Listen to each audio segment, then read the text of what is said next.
Hello everybody, my name is Chris B. Meter and welcome to another episode of Over the Top Rope. I know there's been a bit of a break in between new episodes, but I'm back ready to talk some WWE wrestling. So let's get right to it. Raw opens with Randy Orton coming out and essentially kind of kissing up to the Authority, Triple H and Stephanie McMahon.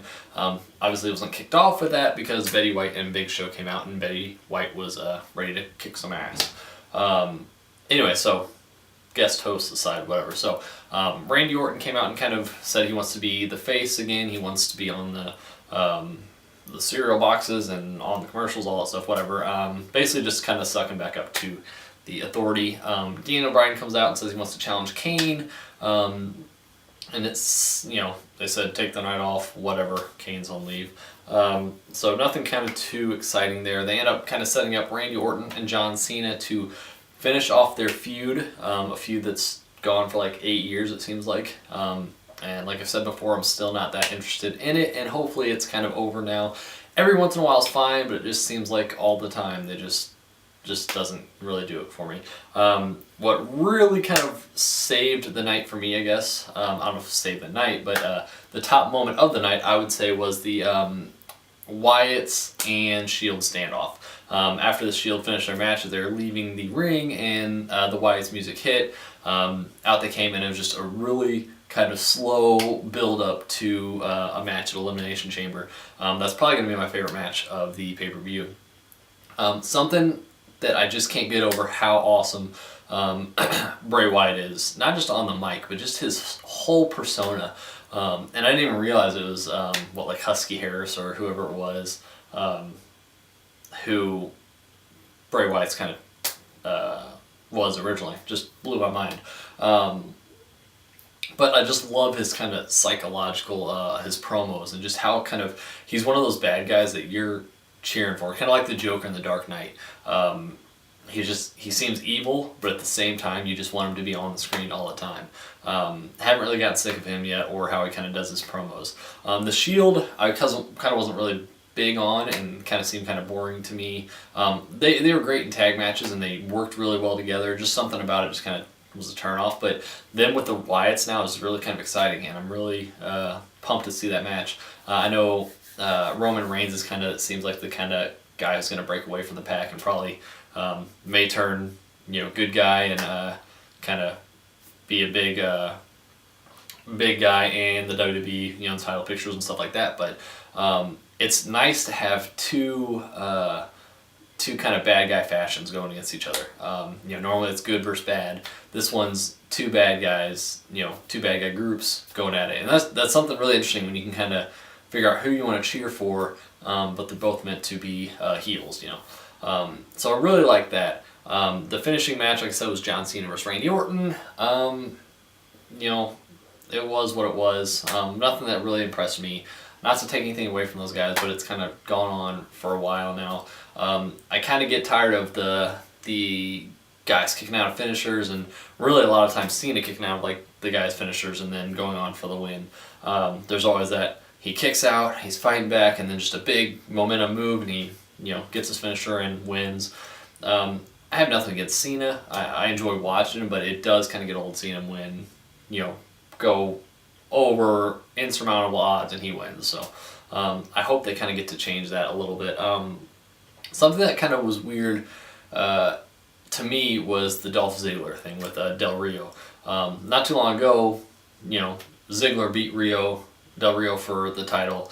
Obviously it was cashing in, it was a disadvantage, whatever. But in the match against Del Rio on Raw, it was just like they just buried Ziggler. Del Rio beat him in under 2 or 3 minutes, it seemed like. Obviously it was kind of the setup, Batista coming in and just kind of annihilating Del Rio, getting their feud kind of prolonged a little more. Batista, when he's not acting like he's like just this stud and he comes out kind of more as a good guy, he's a little more tolerable to me. Batista, I just couldn't stand when he came out, and I guess was expecting a big pop and everybody to be excited for him. Didn't really hit in until when he came out to attack Del Rio, and he didn't seem so much like a douchebag and more so just like cool. I'm still not a big fan of Batista, but he's tolerable now, so I'm alright with that. I don't know if I'm a big fan of the match between him and Del Rio, but I guess you got to do something with the two guys, right? Christian and Sheamus tagged up in a tag team against, I think, Axel, and I don't remember who else. Just kind of a standard tag team match, nothing too exciting for me. Sheamus is back. I don't know. I think the whole product is just they're missing something, and I think they're hitting it with Bray Wyatt and the Shield, what they have going on, but that's kind of the one feud they have going that's just really kind of caught my interest. Daniel Bryan's, fun to kind of when he was going against the Wyatts. They kind of let that fizzle out and bring him back. Maybe something against Authority will be, be good or something, whatever happens at WrestleMania, but there's just something from the product that just isn't really kind of grabbing my attention. I find when I watch Raw, I'm not that excited. I don't get that, excitement of, what's going to happen. You seem to kind of predict. They always say, okay, this is our main event, and it's always the same guys. There's something they need to get once they're through WrestleMania, start to kind of freshen things up. I think they need to, in sports terms, they need to start to rebuild. They need to start bringing some young guys and really showcase them. The Zigglers and, whoever it is, just not so much focused on bringing old guys back or staying on the back of Cena. CM Punk's gone. Just bring it. They gotta build something new. If they're gonna keep people engaged, they gotta bring in some new guys, and not 40-year-old, 50-year-old guys from the 90s. I love seeing it. It's fun, but I don't know if I want main storylines being brought in for those guys instead of some of the guys that probably more so deserve it. Couldn't imagine being like Kofi Kingston, where you're kind of thrown to the wolves, all the time. He did get a win over Orton, but he's not going to really, you don't expect him to do much. Somebody else we saw return was Mark Henry. He fought Dean Ambrose for the U.S. title, one of Dean Ambrose's few title defenses. He had the match won, but there's interference, and that kind of did away with that. I know there's rumors of combining the Intercontinental Championship and the U.S. title. Probably worth it because the U.S. title just totally kind of irrelevant to me. Especially when the guy doesn't really defend it, it just loses its prestige if there really was much. The Intercontinental title, I don't even know who has that right now. I think it's maybe Big E Langston or somebody. That's how unimportant to me it is, because it just doesn't seem like it's got any power to it. It's like it's just a belt. Something I was excited to see, and this was for the Hall of Fame inductee of Lita. Lita, probably the best women's wrestler that I've seen or ever have seen during her and Trish Stratus's era. They kind of revolutionized the women wrestling, kind of going above and beyond, not just their normal stuff that we kind of see now, where it's like pretty girls, models trying to wrestle. Lita would do moonsaults and Hurricane Ranas, and she was running around with the Hardy Boys, who were just as extreme.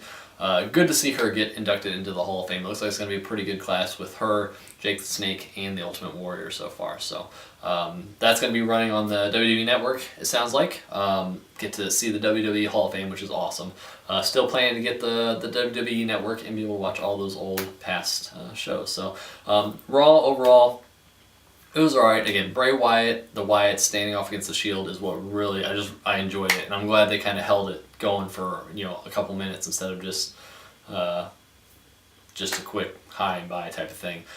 Something I also like about the Wyatts is I haven't seen them really, when heels, like a guy runs in and they try and just kind of run off because they're scared. Whatever it is, it used to be when CM Punk was heel, a guy would run in and he'd take off. I like how the Wyatts are kind of like crazy, and they'll stand up and throw down, or if they do step back, it's kind of a mind game thing. So I'm really high on the Wyatts, and more so Bray Wyatt than the other two guys, but when they're all together, they do some good work. So excited to kind of see how they develop later on as time goes on.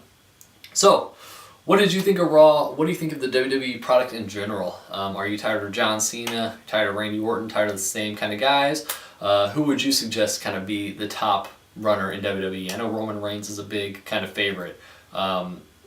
Who would you pick? Let me know. Tweet me with the hashtag #OverTheTopRope. Tweet me at CBmeter. Let me know. And remember, every Wednesday and Friday you get a new episode of Over the Top Rope. Despite how lazy I seem to be, I do try and get it to you guys. And if you're interested in one of my other shows, every Sunday you get Soapbox Sunday. So tweet me your questions, comments. Let me know what you think, and please subscribe, share with your friends, like, and continue to watch. Let me know what I can do better for you guys. So until next week. Next Wednesday.